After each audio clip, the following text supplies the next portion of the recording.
उत्तर प्रदेश के एक छोटे से गांव रामपुरा में सुबह की शुरुआत हमेशा पक्षियों की चहचहाहट और हल्की धूप के साथ होती थी।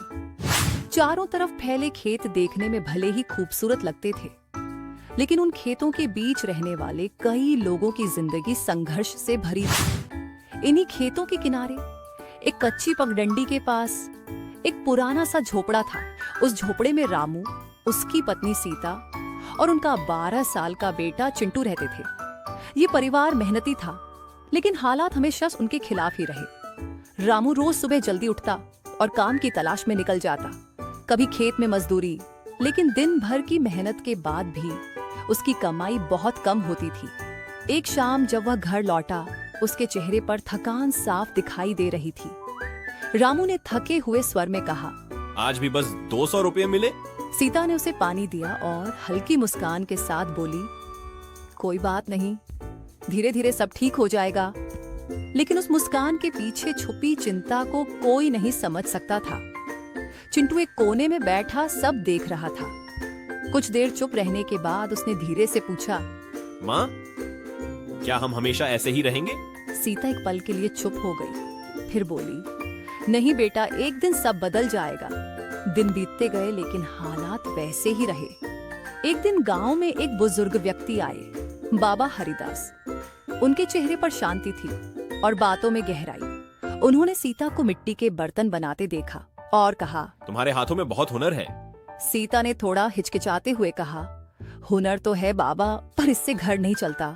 बाबा हरिदास मुस्कुराए, घर इसलिए नहीं चल रहा क्योंकि तुम अपने काम को सही तरीके से दिखा नहीं रही हो। रामू ने उत्सुकता से पूछा, तो हमें क्या करना चाहिए? अगले दिन बाबा हरिदास ने उन्हें एक नया विचार दिया। उन्होंने समझाया कि अगर वे एक छोटी सी दुकान खोलें और वहां मिट्टी के कुल्हड़ों में चाय बेचें, तो लोग उस अनुभव के लिए जरूर आएंगे। रामू थोड़ा उलझ गया।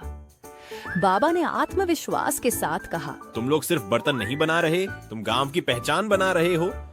बस उसे सही तरीके से लोगों तक पहुंचाने की जरूरत है। यह बात रामू के दिल में बैठ गई। मतलब लोग मिट्टी के बर्तन में चाय पीने आएंगे। कुछ ही दिनों में रामू और सीता ने अपने झोपड़े के सामने एक छोटी सी दुकान तैयार कर ली। कुछ लकड़ी के टेबल, एक छोटा चूल्हा और सीता के बनाए कुल्हड़, यही उनकी दुकान की पहचान थी। शुरुआत आसान नहीं थी। पहले दिन सिर्फ 2 ग्राहक आए, दूसरे दिन 3, तीसरे दिन तो कोई भी नहीं आया। गांव के कुछ लोग हंसते हुए कहते, अरे ये नया नाटक क्या है? रामू का मन टूटने लगा। एक रात उसने उदास होकर कहा, लगता है हमसे गलती हो गई। सीता ने उसे समझाते हुए कहा, अगर शुरुआत में ही हार मान लेंगे तो आगे कैसे बढ़ेंगे? उसी समय चिंटू बोला, पापा, आपने ही तो सिखाया है कि मेहनत करने वालों की हार नहीं होती। रामू ने अपने बेटे की तरफ देखा और उसके अंदर फिर से हिम्मत जाग उठी। अगले दिन उसने फिर दुकान खोली। धीरे धीरे कुछ लोग आने लगे। फिर एक दिन कहानी ने अचानक मोड़ लिया। शहर से आई एक लड़की ने उनकी दुकान पर चाय पी और कहा, वाह, ये तो बहुत अलग है, कुल्हड़ में चाय का स्वाद ही अलग है। उसने इस अनुभव का वीडियो बना लिया। कुछ ही दिनों में उस वीडियो की वजह से दुकान की चर्चा दूर दूर तक फैल गई। अब लोग खुद आने लगे, हमें वही मिट्टी वाली चाय पीनी है। दुकान पर भीड़ बढ़ने लगी। रामू को अब यकीन होने लगा था कि उनकी मेहनत रंग ला रही है। सीता के बनाए बर्तन अब तेजी से बिकने लगे। चिंटू भी स्कूल के बाद दुकान में मदद करता और बड़े उत्साह से ग्राहकों का स्वागत करता। धीरे धीरे उस छोटी सी दुकान का नाम पड़ गया। मिट्टी की खुशबू समय के साथ उनकी जिंदगी बदलने लगी। एक दिन चिंटू ने खुशी से पूछा, पापा, अब हम अमीर हो गए क्या? रामू मुस्कुराया और बोला, अमीर पैसे से नहीं होते बेटा, असली अमीरी मेहनत और खुशियों में होती है। सीता की आंखों में खुशी के आंसू थे। कुछ महीनों बाद वही दुकान पूरे इलाके में मशहूर हो गई। लोग वहां सिर्फ चाय पीने नहीं, बल्कि उस माहौल को महसूस करने आते थे। गांव के लोग जो पहले मजाक उड़ाते थे, अब कहते, हमें भी ऐसा ही कुछ शुरू करना है। एक दिन बाबा हरिदास फिर से वहां आए। उन्होंने दुकान की भीड़ देखी और मुस्कुराते हुए बोले, अब तुमने समझ लिया है कि मेहनत के साथ सही सोच कितनी जरूरी होती है। रामू ने झुककर कहा, ये सब आपकी वजह से है बाबा।